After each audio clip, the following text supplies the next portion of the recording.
فاعوذ باللہ من الشیطان الرجیم بسم اللہ الرحمن الرحیم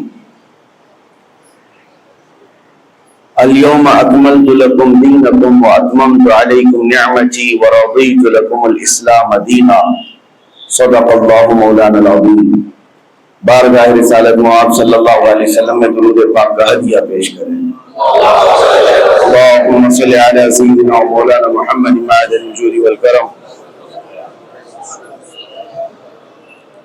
وآلہ واصحابہ الکرام وابنہ الکریم وبارک وسلم صلاۃ دائمۃ سرمدا ابدا۔ بڑی معذرت کے ساتھ تاخیر زیادہ ہو گئی اور اندازہ یہ تھا کہ آپ کے امام صاحب قبلہ اس وقت تک یہاں بیان کر رہے ہوں گے اور میں سفر سے ابھی آپ کے سامنے حاضر آیا ہوں اور زندگی پوری سفر بن گئی ہے۔ اللہ تبارک و تعالیٰ اس میں برکت عطا فرمائے۔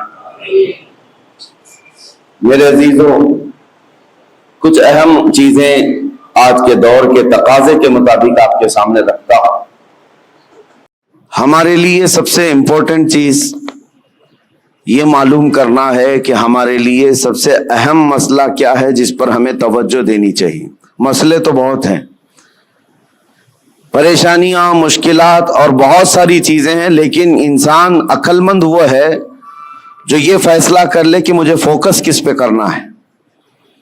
جس دن اسے یہ سمجھ آ جائے گی کہ پریشانیاں تو 100 ہیں، 150 ہیں، 200 ہیں، لیکن ان میں سے اہم چیز کیا ہے، تو میں سمجھتا ہوں وہ حل سمجھ جائے گا اور وہ اپنے وقت کو اور اپنے انرجی کو، اپنی زندگی کو ضائع نہیں ہونے دے گا۔ آج زندگی کے بے شمار مسئلے ہیں ہمارے ساتھ، لیکن ہم الجھے ہوئے کس پہ ہیں؟ کن باتوں پر ہم ڈسکس زیادہ کرتے ہیں؟ کون سی چیزوں میں ہم ایک دوسرے کے گریبان پکڑے ہوئے ہیں؟ یہاں پر آ کر ہمیں تنبیہ کرنا پڑتا ہے۔ جب گھر پر آگ لگی ہو تو آپ آٹے، چاول اور نمک کے لیے جھگڑا نہیں کر رہے ہوں گے، بلکہ آپ کے لیے اہم مسئلہ یہ ہے کہ میرے گھر کی چار دیواری کو محفوظ کر لوں۔ تو مسائل میں یہ سمجھنا بہت ضروری ہے کہ چھوٹا کیا ہے، بڑا کیا ہے۔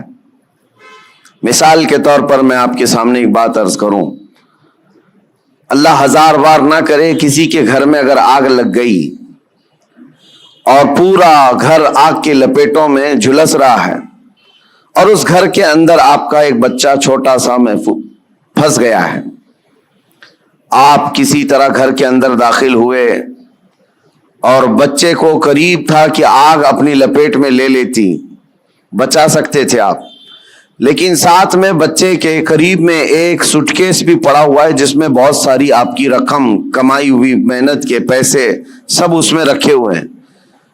آگ اسے بھی پکڑنے والی ہے، ان قریب وہ بھی آگ کی لپیٹ میں پورے مال و دولت جلنے والا ہے آپ کا۔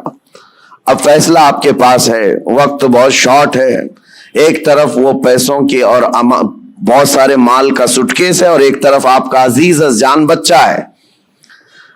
کس کو بچانا چاہیے؟ ایک عقل رکھنے والا بندہ صاف سی بات ہے وہ سوٹ کیس کی طرف نہیں دیکھتا، بلکہ اپنے جان سے زیادہ پیارے بچے کی جان کی حفاظت کرتا ہے، کیونکہ عقل میں اتنی بات تو ہے، اتنا سینس سب کو ہے کہ مال پھر کمایا جا سکتا ہے لیکن جان بچانا زیادہ ضروری ہے۔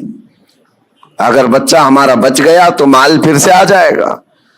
تو میں یہ سمجھتا ہوں کہ یہاں آپ کا سینس کام کر گیا، آپ کو اللہ نے اتنی تمیز عطا کی ہے کہ آپ بڑا مسئلہ کون سا ہے، چھوٹا مسئلہ کون سا ہے، اس وقت آپ پہچان گئے اور آپ اپنے بچے کو جلنے کے لیے چھوڑ دیتے اور پیسے گننے پر بیٹھ گئے ہوتے، سوٹ کیس اٹھانے پر بیٹھ گئے ہوتے، تو گویا کہ آپ دنیا کے سب سے بدترین بے وقوفوں میں اور بلکہ سیلفش لوگوں میں، بلکہ اس سے زیادہ یہ کہ اپنے گھر والوں پر بھی ٹرسٹ، گھر والوں کے لیے بھی نہیں جینے والا بندہ بن کر کے سامنے آتے۔ دنیا دار، ہوس پرست، لالچی سب چیزیں آ جاتی ہیں اگر چھوٹے مسئلوں پر آپ اپنی انرجی ضائع کرتے۔ ایک ایگزامپل میں نے آپ کے سامنے رکھی۔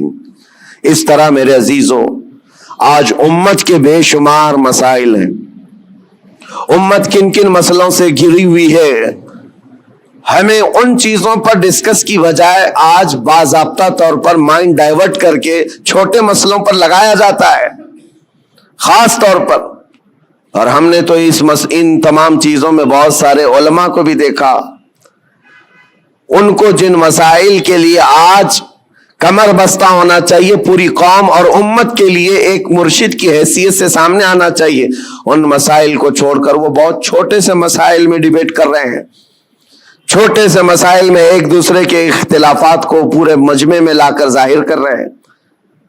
تو یہ بات یہ ہے جو سینس کے خلاف ہے۔ آج امت کے لیے مسائل کتنے بڑے بڑے ہیں۔ میں مانتا ہوں نشہ عام ہے ہمارے ہاں، اور ہمارے ہاں علم کی کمی بہت زیادہ ہو گئی، اخلاق کی کمی بہت زیادہ ہو گئی ہے، ہمارے ہاں سود آ گیا ہے، جوا آ گیا ہے، شراب آ گئی ہے، سب آ گیا ہے ہمارے محلوں میں۔ یہ بھی مسائل ہیں جس سے ہم جوجھ رہے ہیں، لیکن ان تمام مسائل میں جو سب سے بڑی آگ لگی ہے وہ ہے عزت مصطفیٰ کی حفاظت، رسول کریم صلی اللہ تعالی علیہ وسلم کی عزت کی حفاظت۔ یہ سب آسانی سے ایک ساتھ نہیں ہوا، سٹیپ بائی سٹیپ ہوتا رہا۔ آج جو درندے کھل کر کے اسلام کے خلاف، قرآن کے خلاف، رسول پاک کی ذات کے خلاف بھونک رہے ہیں، یہ تمہارا لاسٹ سٹیج تھا۔ یہاں آزمائش تمہاری ہے کہ آپ مسائل میں کن مسائل کی طرف آپ زیادہ توجہ دیں گے۔ تمہارے لیے سب سے بڑا مسئلہ تمہارا دین ہے، تمہارے نبی پاک کی عزت ہے، جان ہے وہ جہان کی، جان ہے تو جہان ہے، پوری کائنات کے لیے وہ جان ہے۔ اگر ان کا نام سلامت ہے تو ہم سب کی زندگی سلامت ہے، کیونکہ اللہ تعالیٰ کا وعدہ ہے ہمارے ساتھ کہ دنیا میں تمہیں کس لیے بھیجا گیا ہے، وہ رسول پاک کی امانت بنا کر، امت بنا کر بھیجا گیا ہے۔ اگر ان کے لیے آپ سیریس نہیں ہو سکے اور چھوٹے چھوٹے مسئلوں میں سیریس بن گئے تو گویا کہ آپ وہی کام کر رہے ہیں جو میں نے اگزامپل میں دیا، مثال میں دیا۔ گھر پر آگ لگی، آپ اپنے بچے کو بچانے کی بجائے اپنے مال کی طرف دیکھ رہے ہیں۔ آج میرے عزیزو، کیا اختلافات اس قدر نہیں عام ہو گئے ہمارے ہاں تو وہ بھی معاملات ہیں کہ ماں اور بیٹے کے اختلافات اتنے زیادہ کہ دونوں کورٹ میں جا چکے ہیں، صرف چھوٹی سی بات کو لے کر۔ بیٹا کٹہرے میں اس طرف کھڑا ہے، ماں اس طرف کھڑی ہے، دونوں کے وکیل الگ الگ ہیں، اور لڑائیاں بڑے زور و شور سے، بھائی بھائی کے ہیں، بہن بھائی کے ہیں، پراپرٹی کو لے کر، اور مدتوں کورٹ میں 25 سال 30 سال گزر گئے ایک ٹکڑا زمین کے لیے، اور وہ بھی ایسا کہ کورٹ نے پوری زندگی بھر تمہیں گھمایا پھرایا، تمہاری چپل گھس گئی، جس کے لیے تم نے بڑی بڑی نفرتوں کی دیواریں کھڑا کر رکھی تھی، تمہارے لیے اس کی ایک بالشت جگہ بھی زندگی میں مل نہ سکی، یوں ہی دنیا سے چلے گئے اور مر گئے۔ تو جو لا یعنی چیزیں ہیں اس کے لیے اتنی انرجی ضائع کرنا، یہ بیوقوفی ہے۔ آج میں یہی بات کہنا چاہتا ہوں، امت کو جن مسائل کی آج ضرورت ہے اس پر ڈسکس بھی ہو، اس کے لیے لائے عمل بھی تیار کریں۔ لوگ آ کر کے آج یہ مسائل ضرور رکھیں۔ دیکھیں، آج محرم کا یہ مہینہ چل رہا ہے، اس کو آپ میری تنقید نہ سمجھیں اور نہ ہی میں کوئی گستاخ ہوں۔ میں مولا امام حسین رضی اللہ تعالیٰ عنہ کا پیدائشی شہدا ہوں۔ الحمدللہ ہمیں ہمارے گھروں سے یہ گٹھی میں پلائی ہوئی محبت ہے، لیکن محرم کے آتے ہی جتنا ایکٹیو ہمارے محلے ہوتے ہیں، سارے جگہ پر ایک جگہ 51 دیگ کھچڑا بنا ہے، دوسری جگہ کمپٹیشن میں 100 دیگ کھچڑے بنائے، 51 دیگ 100 دیگ، ٹھیک ہے پکاؤ کھلاؤ، لیکن ایک بات میں آپ کو بتاؤں، کھلانا ثواب ہے۔ کس کو کھلانا؟ پیٹ بھرے ہوئے کو کھلانا؟ یہاں تو حال یہ ہے جو خود گھر میں کھا کھا کر موٹے ہو چکے وہی کھچڑا کھانے بھی آ گئے۔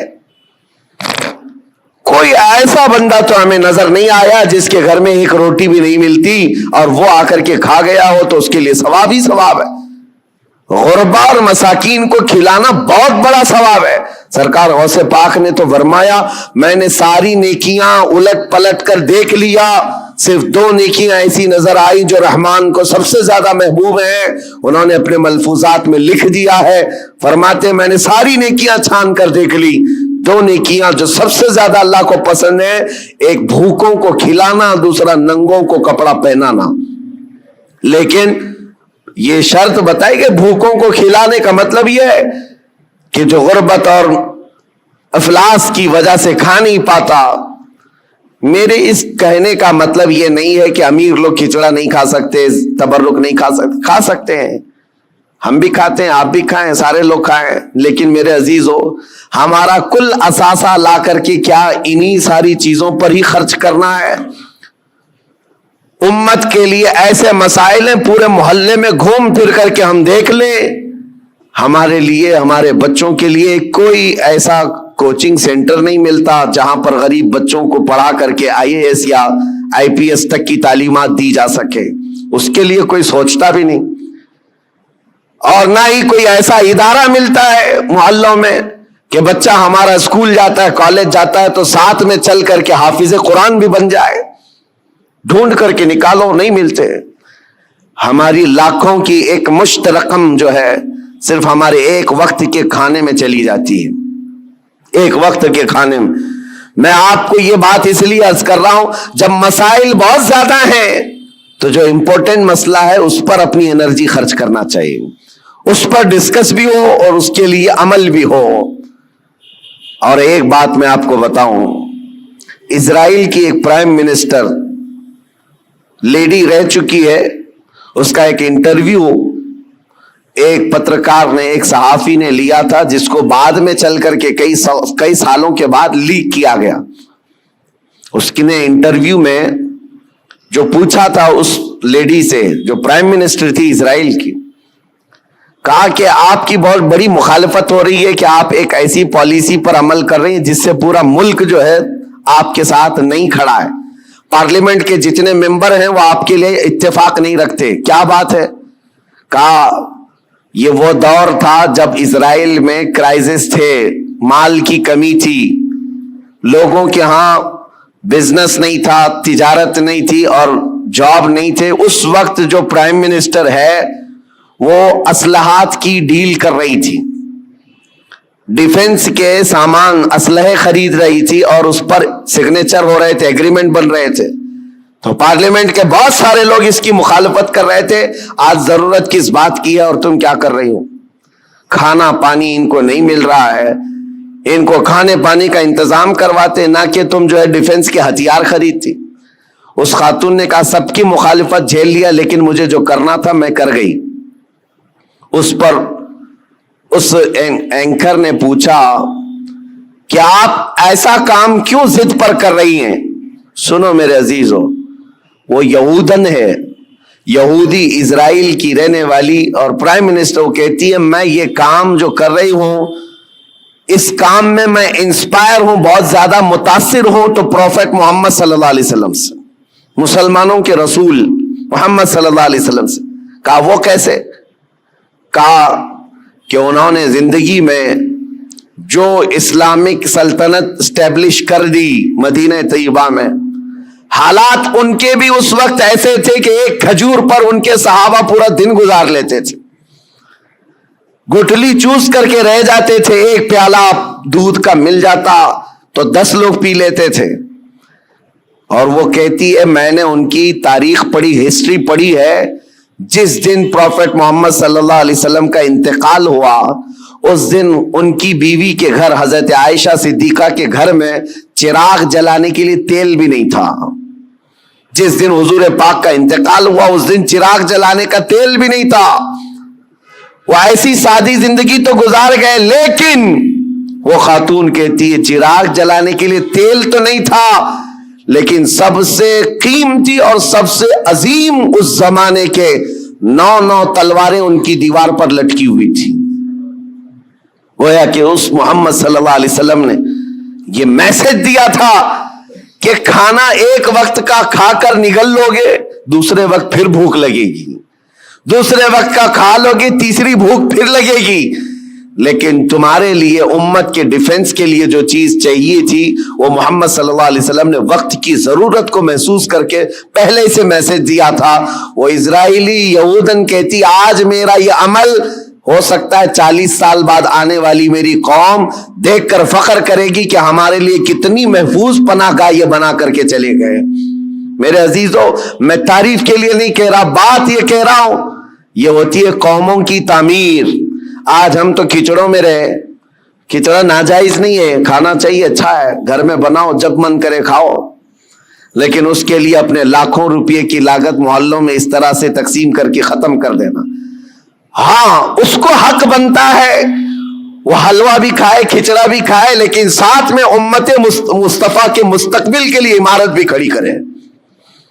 اس کو یہ حق بنتا ہے. میرے عزیزو, مجھے ایک بات یاد آتی ہے. ہمارے ایک استاد, ان کی یہ سوچ تھی, وہ مثال کے طور پر میں عرض کر رہا ہوں. ہمارے ایک ساتھی نے ہماری شکایت کی کہ حضرت جو کپڑے پہننا ہے سارے طلبہ کو, اس کے علاوہ ایکسٹرا یہ کپڑے پہن لیتا ہے میرے بارے میں. کہا یہ صدری پہن لیا یا جاکٹ پہن لیا. کہا جو اسٹوڈنٹس طلبہ پہن رہے ہیں اس کے علاوہ ایکسٹرا یہ. تو انہوں نے کہا کہ بالکل, میں سب کو برابر دیکھنا چاہتا ہوں, کس کو کیا پہننا چاہیے. اور اس کے بعد انہوں نے ایک جملہ کہا تھا ان کو شکایت کرنے والوں کو, کہا اس کی طرح 4 صفحے سبق تو بھی سنا دے اور تو بھی ایسی کپڑے پہن لے. ہاں, اگر کسی کام میں تم پورے اترے ہوئے ہو اور دوسرا تمہاری دیگر ضروریات بھی پوری کر رہے ہو تو کوئی مسئلہ نہیں. میرے کہنے کا مطلب یہ ہے کہ آپ بڑی بڑی نیازیں کریں, لیکن اس وقت جب امت کی مستقبل کی ضروریات پوری ہو رہی ہو پھر کھانا بھی کھلائیں, دیگیں بھی چڑھائیں, اچھا ہے, عرس بھی کریں. یہاں حالات تو یہ ہیں کہ ہم یتیمی کے حالت میں آ گئے ہیں آج. میاں کتنے تو ایسے ہمارے مسلمان کپلز ہیں اپنے چھوٹے چھوٹے بچوں کو لے جا کر کرسچن اسکول کے باہر کھڑے کرتے ہیں اور ایڈمیشن کے لیے پاپڑ بیلنے پڑتے ہیں, اور ان کو کتنی مرتبہ وہاں پر عیسائی نن ہو کہ پادری ہو تانے مارتے ہیں, ٹانٹ مارتے ہیں. کتنی مرتبہ ایسی شکایتیں آئیں. لیکن کیا کریں, ایک جگہ پر مجھے خود یہ بات یاد آتی ہے. ہمارے مقتدی تھے ایک حاجی صاحب, اپنے 2 بچوں کو ایک بورڈنگ اسکول میں انہوں نے ڈالا تھا, 4تھی اور 5ویں کے بچے, سال کا 4 لاکھ روپے پے کر رہے تھے. اور ایک بار وہ مجھے ساتھ میں لے کر گئے دکھانے کے لیے کہ آئیں دکھاتا ہوں کتنا بہترین ہے, 45 ایکڑ میں بنا ہوا یہ بورڈنگ اسکول ہے, سب کچھ ہے. میں گیا تھا, ان کے مینیجر سے میں نے پوچھا کہ شیڈول کیا ہے آپ کا, بچوں کو کیسے آپ ٹریٹ کرتے ہیں. انہوں نے صبح 5 بجے سے لے کر رات کے 9 بجے تک کا پورا گھنٹے کا شیڈول بتایا. اس میں پوجا بھی ہے, یوگا بھی ہے, جاگنگ بھی ہے, سب ہے. میں نے پوچھا سارے بچے کرتے ہیں؟ کہا سب کرتے ہیں, چاہے ہندو مسلم ہو, سب کو کرنا ہے یہ. اور جن کے بچوں کے لیے ہم گئے ہوئے تھے وہ سال بھر سے پڑھ رہے تھے. میں نے ان حاجی صاحب سے کہا وہ بڑے پرہیزگار ہیں, ایک نماز بھی قضا نہیں کرتے. ہم نے کہا ان کو آپ اپنے بچوں کو اتنی مہنگی پوجا کروا رہے ہیں, اتنی دور لے جا کر کے.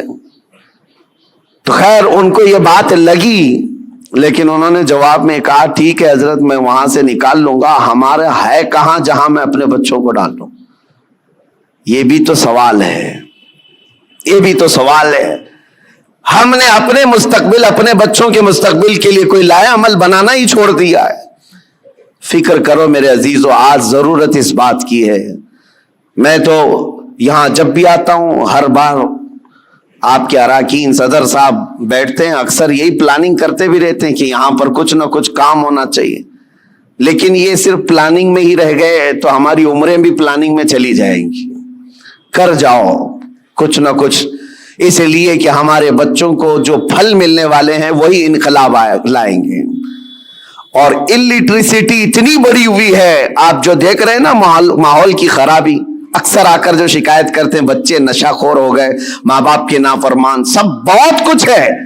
لیکن سب کا علاج یہ ہے کہ ان کو علم دین اور علم دنیا سے روشناس کرائیں, اس لیے کہ علم تہذیب لاتا ہے, اخلاق لاتا ہے, اور علم نہ ہو تو جہالت کے پیٹ سے سب برائیاں جنم لیتی ہیں. ہر برائی وہ کر جاتا ہے جہالت میں.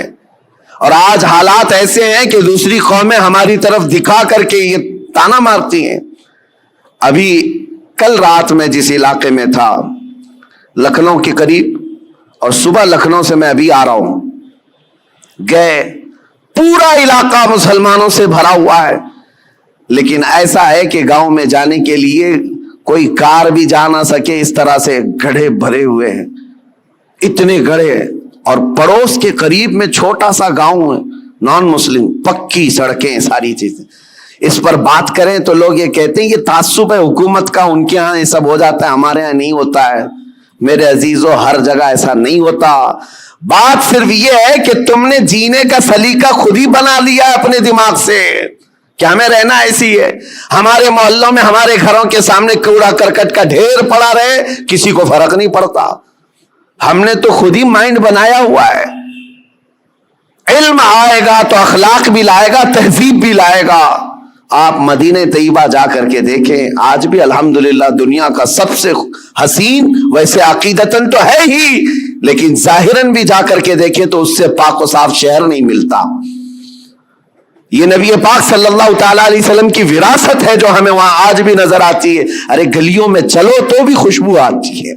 یہ صرف عقیدت اور روحانیت کی بات نہیں کر رہا ہوں.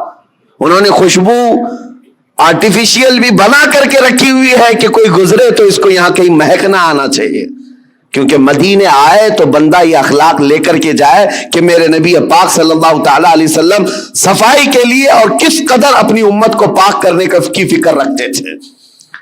آج یہ سب مسائل پر ہمیں انرجی لگانے کی ضرورت ہے، لیکن ہم کن چیزوں پر پڑے ہوئے ہیں؟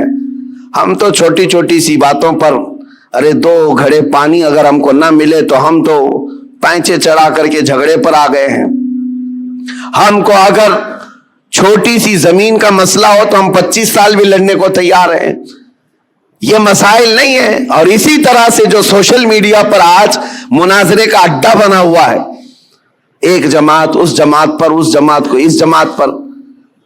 اور ابھی ایک مولانا صاحب نے مجھ سے یہ شکایت کیا، کہا کہ کچھ لوگوں نے ہمارے خلاف ایسا بیان کر دیا کہ اس مسجد میں نہ جائیں، یہ امام صاحب کے پیچھے نماز نہیں ہوگی.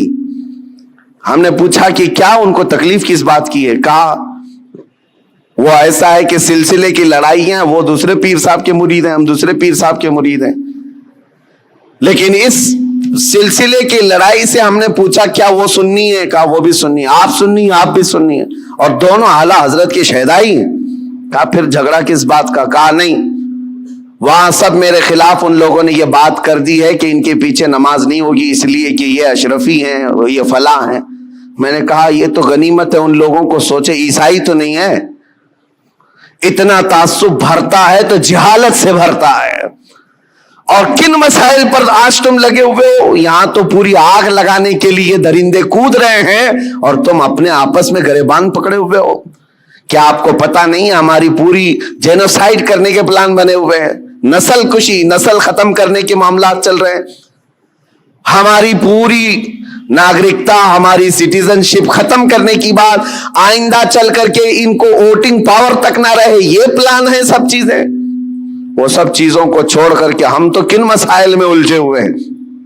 اسی لیے کسی نے کہا، اگرچہ محاورہ ہو، تاریخ سے اس کا تعلق ہے یا نہیں، لیکن یہ بات مجھے لگتی ہے کہ بغداد میں جب ہلاکو حملہ کرنے آیا تھا اور پورے بغداد کی اینٹ سے اینٹ بجا دیا تھا، تباہ کر دیا تھا اس نے، پورے بغداد میں 2 لاکھ سے زیادہ لاشیں بچھائی گئی تھی بغداد شہر میں.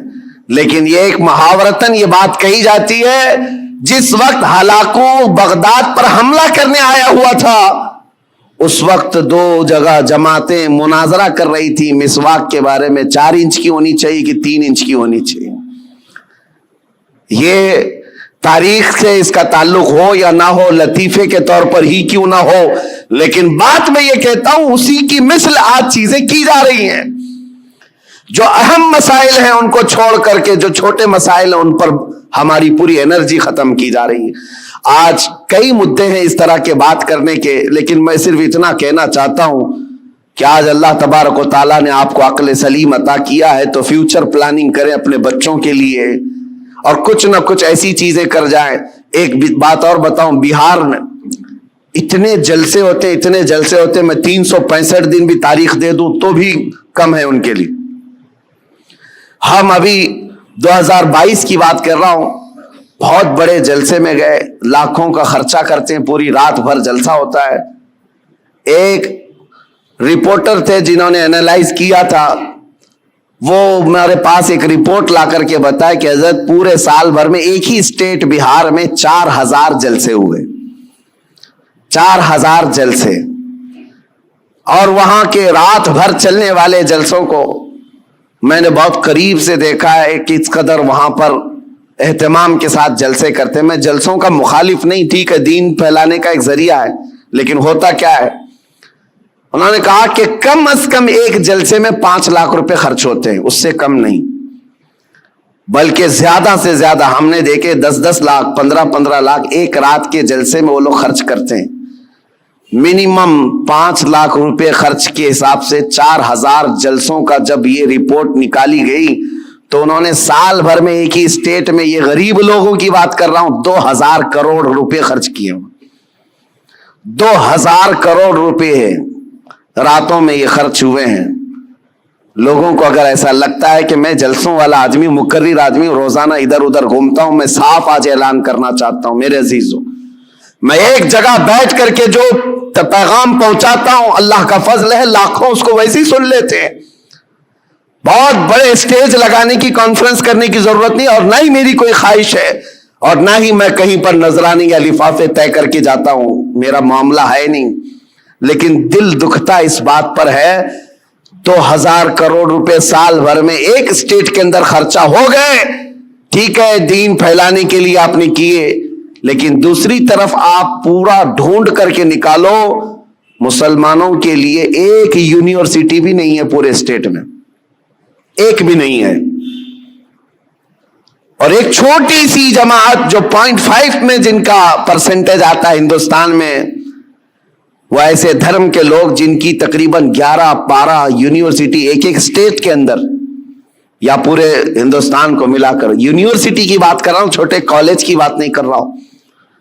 تو کیا یہ باتوں پر مجھے رکھنا نہیں چاہیے؟ یہ کوئی میں لفاظی نہیں کر رہا ہوں. کہاں تمہاری رقم جا رہی ہے اور کن مسائل پر انرجی خرچ کر رہے ہو؟ رات کا جلسہ ہو تو گیا، صبح ان کو پکڑ کر کے پوچھو تو یاد بھی نہیں کیا بیان ہوا کیا نہیں، ہاں ہو کرتے رہے، 8 دن کے بعد پورا ہی بھول گئے. پھر کیا بہت بڑا کام کیا دین کا، کون سی تبلیغ کیا؟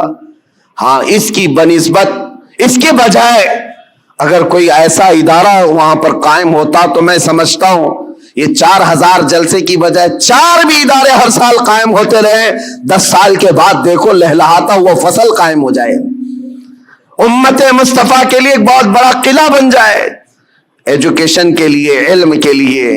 اسی لیے میں یہ دعوت آج پیش کرتا ہوں کہ اپنی انرجی ایسی چیزوں پر ضائع نہ کرو جو وقت کی ضرورت نہیں ہے.